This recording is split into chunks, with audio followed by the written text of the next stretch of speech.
Hey guys, how's it going? It's Andy from Magoo Investing. Happy Wednesday. Yesterday I took a break talking about individual stocks and I went and talked about how I felt about the overall stock market because I saw some warning signs and 3 reasons specifically why I was worried that the stock market is going to crash in the upcoming weeks or months. And so if you want to hear my reasoning behind that, or if you just want to support me, I will link that video up above right now. But since we are getting towards the end of the year, I thought it would be fun to go back to one of my videos from early January of this year where I talked about my 6 favorite stocks going into the year. And since we're getting towards the end of it, I wanted to talk about how I feel about the stocks now and if I feel like they're good buys going into 2021. And to be fair, they are 6 stocks, and that BTC, I feel like every time I talk about it, if I say the actual thing, the automatic subtitles that get produced give me so many spam comments from all these like Russian accounts trying to get me to buy into it. But I'm going to be talking about this, so it's going to be 6 stocks and that BTC thing at the end, which just hit a record today. But yeah, I'm going to talk about these favorite stocks, and I'm probably going to make a video talking about my favorite stocks going into 2021, just kind of put all of the videos that I've been making together into one. So hopefully you guys enjoyed this video, but before getting started, I do have to say that I'm not a licensed financial advisor, and this is not financial advice. Anything you hear in this video is just me giving my own opinions on the stock market, and you need to do your own research before making any investment decisions. Also, if you've been enjoying these videos, really appreciate it if you hit that like and subscribe button, as would help my channel out a lot. Also, I do have a second channel, which I will be posting a second video by the end of this week. So if you want to go support me, a link to that will be above and will be the top link in the description if you want to go check that out. So also, before hopping into it, there are timestamps in the description. If I'm talking about a stock you don't really care about, feel free to move around to whichever stock you care about and want to hear my opinion on. So the first stock in today's video is going to be Twitter, ticker symbol TWTR. Currently trading for $54.78, and it's up 71% on the year. And Twitter has finally had a good year on the stock market. If you've been watching, I'll throw the all-time chart up right now, but it's just so hectic. It feels like every time they had some momentum going in the right direction, they would have a poor earnings report, specifically the ad bug that they had in October of last year. It would just crash the stock, and all the momentum that they had on its side would go away. So it finally had a very solid year. This comes after the company posted decent earnings reports during the year, and they finally had a boost to ad spending. Going into the summer, there was a lot of problems and worries that ad spending was going to be staying low because of the pandemic, as all these companies were trying to hold on to as much cash as possible. Also, with some of the movements that we saw over the summer, not as much spending wanted to go in. But so far, Twitter has had a very solid year. In their last earnings report, they did fall pretty significantly. But even though it fell, it has rebounded and is now above that price after an incredible month of November. So in that report, they had beats on earnings per share, revenue, but they missed on their monetizable daily active users.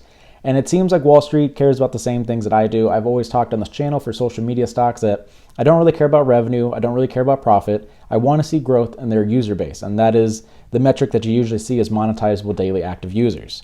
And so they did have an increase compared to the last quarter, but it wasn't as big as Wall Street expected. And that's why the stock sold off significantly after that earnings report. However, they have had some pretty impressive growth in the past year. They had a 29% growth worldwide, 32% international, and it was slightly hampered by only a 20% growth in monetizable daily active users in the US. But recently, Twitter got upgraded from a couple analysts, and that has pushed the stock up going into the end of the year. But anytime you talk about Twitter, there has to be a lot of drama, and that primarily comes from the election this year. There was a lot of interesting things going on there. There is the Twitter going under these specific tweets and putting them as disputed claims. And they've even been trying to weed out some of the fake accounts to stop the spread of false information on the platform. And they've been including features that I've really liked that ask people to read the full article before actually retweeting links that have articles attached to them, so that you actually know what information you're spreading around onto your circle. And so there's plenty of drama about how the company operates. And it'll be very interesting to see how the ad spending decreases now that we're out of the election, because that was a huge point of emphasis going into this year, is that they're expecting to see a boost in spending because of the election, but then they cut down on how much election spending they're going to be allowing the different parties to use. So it will be very interesting, but I'm very bullish on the company long term because of the incredible growth that they've seen in the past couple years. I think it has become a legitimate news source. I think it's become an important part of US and worldwide politics. So I think Twitter is going to be here to stay, and I think that it is a great buy going into 2021. So sticking along with the social media stocks, I have to talk about Snapchat, ticker symbol SNAP. That's currently trading just above $51, and it's up 214% on the year. And so Snap was one of my favorite companies overall. I've made a couple of videos on this channel back in mid to late 2019 talking about why I bought more shares after they had some poor earnings reports. But at this point, I have sold all of my shares for a fantastic profit going into this year. But I do want to talk about how I feel about the company going into 2021. Snap and other social media stocks had some ad spending worries, which I mentioned with Twitter during the summer. But when they released their incredible beat on earnings in October, Snap shot up 20% and set the stage for most of the other social media stocks to do pretty well. And so we saw an incredible beat for revenue for Twitter, but the stock did fall because of their miss for their monetizable daily active users. But pretty much across the board with Facebook, Pinterest, Snapchat, Twitter, they all had beats on their revenue as the ad spending came back better than expected. So that was great news for them. So in that report, they posted better than expected earnings per share, revenue, global daily active users, and ARPU, which is average revenue per daily user. And so as I mentioned, the daily active users is the most important metric for me. And they did see an 18% increase year over year to 250 million users, and the number of snaps sent per day was up 25% year over year. And so Snap is one of these platforms that has a very interesting demographic. I've talked about the demographics with stuff like Pinterest that is primarily women. And it was interesting to see that Snapchat has majority women compared to men, which I was kind of surprised about. Also looking at their demographics, almost 70% of US teens use the platform. And similar to how I felt about Lemonade, I think this could be interesting to see if the company can take advantage of this going forward. Lemonade is focusing on the younger generation, and as they get older, they're going to be spending more on the different types of insurance. It'll be interesting to see if they can capitalize on that as the younger generation grows up and has the ability to start buying a different product. So it'll be interesting to see if they innovate on their platform, but one of the fun facts that I saw is that active Snap users open the app on average 30 times per day. So I've always talked about brand loyalty on this channel. That's why I like stuff like Lulu and Sonos, because they have high quality products that the users absolutely love. And that makes me feel very confident for a long-term investment. And based off of the numbers that we've seen, I feel very good about Snapchat overall. Maybe a little bearish in the short term just because it is up 200% on the year, but very long-term bullish on the company. I think it's fantastic. I think it's a very well-loved company. And it's going to be very interesting to see how they can innovate going forward. So very bullish on Snapchat, ticker symbol SNAP for 2021. Okay, next up, I want to talk about my first stock that I actually bought ever, which is going to be PayPal, ticker symbol PYPL. Currently, PayPal is trading for $229, and it's up 111% on the year. So PayPal has been one of these companies I've absolutely loved. When I went to college, Venmo was one of the ways that I was able to pay rent, pay all my friends if we went out and got drinks or got food, and it's been a part of my app library for like 6 years at this point. I feel very strongly about it. But in 2020, I have kind of changed my views a little bit. I was very biased against Square going into this year because I had only used their Square Pay platform one time and I did not have a great time with it. And so it's always pushed me away from the platform. But considering that they are up 260% on the year, I did kind of have to change my tune on them overall. But overall, I'm very bullish on both of these companies, even though they're in very different spots. And so when you compare the two of them, PayPal is the leader when it comes to payment volume and revenue. I'll put up the charts for how much they've brought in revenue since 2015, and it's easy to tell that PayPal has been the leader. But when I look at Square, I've been very impressed by some of the stuff coming out of their Cash App. And so similar to what we talked about with social media stocks, the average revenue per user is an important metric to see how effective a company is at milking money out of its users. Facebook has always been incredible at doing that, and we're starting to see some of the other social media stocks get better at that. But when you look at the two, looking at the average revenue per user on an annual basis, PayPal's Venmo brings in $12 per user compared to $54 from Cash App. So it's very impressive how much money that they've been bringing in. And while it does look like Square has a lead based off of that, I am going to make arguments for both sides because I think there are pros and cons to both of them. So as I mentioned, Square has seen incredible growth in 2020, and as a result, they're up 260% on the year. Both of these companies were well poised in position to take advantage of the stay-at-home movement as people were not as often buying things in person, and the peer-to-peer transactions that they have with the Cash App and Venmo has been a very common way to move money around during the pandemic. And with the crazy increase in price that we've seen with Square in 2020, it does lead to some crazy valuations for the company. Looking at Square, they currently trade at 260 times earnings compared to only 53 for PayPal. And Square's price over cash flow is 585% higher than PayPal, but I will go out and say that I don't really care about these metrics too much. A lot of the articles that I was reading kind of comparing the two this morning were saying that, oh, because of this, PayPal is a much better deal.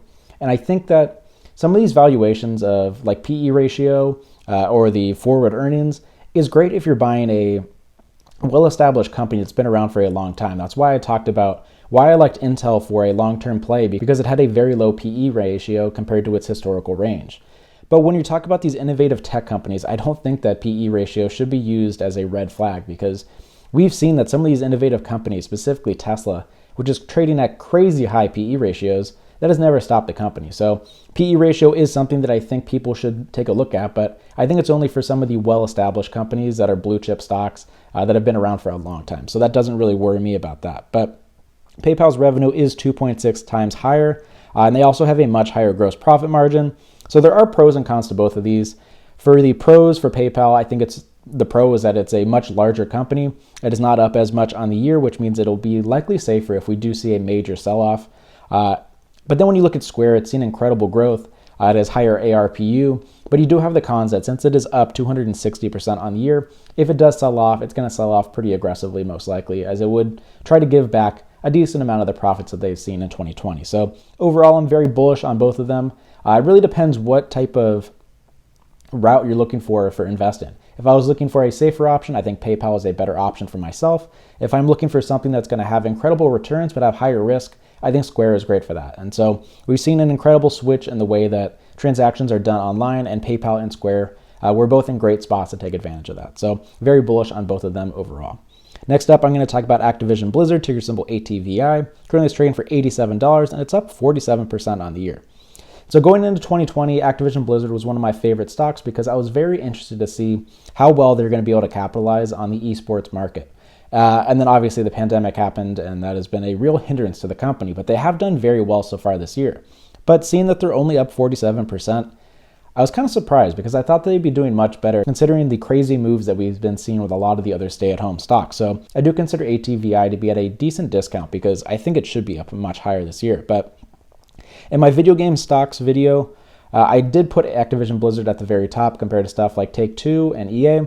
When you see how they've moved in the first half of 2020, and it is only the first half because I wanted to show how the companies have moved during the lockdown periods, Activision Blizzard was in the lead for that. I don't really see any argument that I could make to have Take-Two or EA be a better buy in my opinion. So I love Activision Blizzard.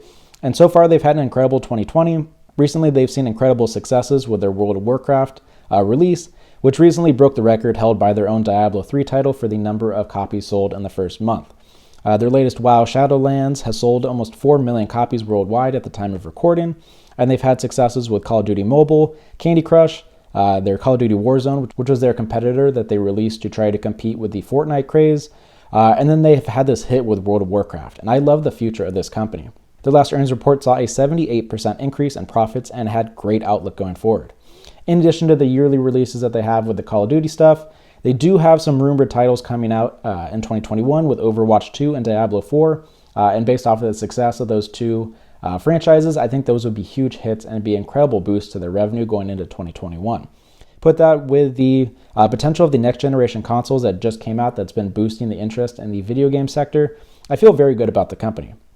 Looking at their revenue chart, you do see cycles where the kind of ebbs and flows of the video game cycle, mainly with stuff like Call of Duty, that usually comes out late fall, early winter, and then you get into the summer months and you're just kind of waiting to see what's going to come out next. But I think their variety of games that they've been releasing makes me feel very good about the company, and their rumored releases with Overwatch 2, Diablo 4, and the potential of the next generation consoles, I'm very bullish on them overall. They have had some problems recently, specifically around Hearthstone with their latest expansion that pissed off a lot of their user base, which is never a good thing to do. Also, they've had some failures with their competitive scene that has been exclusively streaming on YouTube. And this came after a deal where Google paid Activision Blizzard $160 million for the exclusive streaming rights.